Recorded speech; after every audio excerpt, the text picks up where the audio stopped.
इस टाइम हो रहा है जी 2:16 है और डेट है जी 23 जून फ्राइडे। सो हम निकल आए हैं जी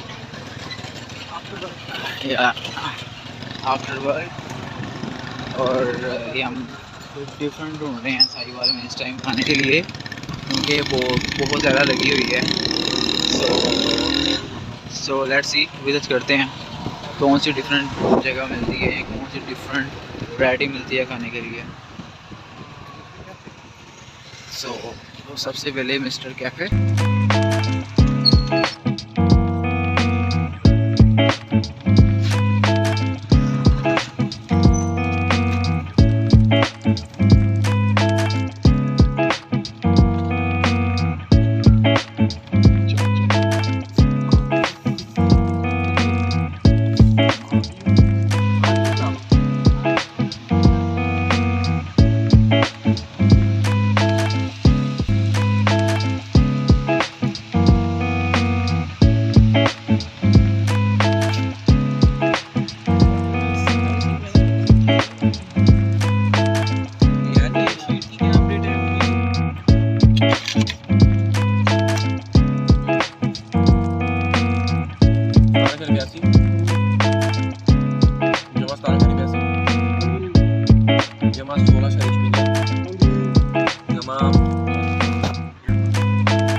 सारों की बाइट होगी इसमें।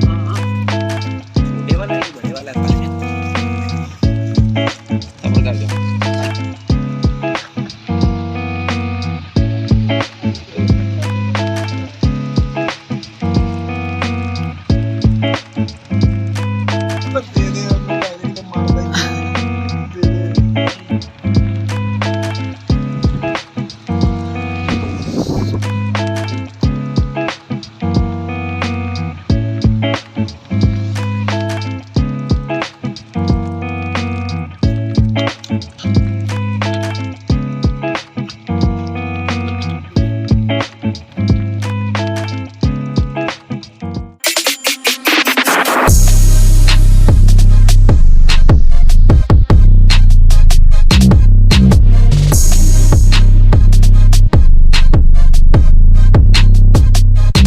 Crossfire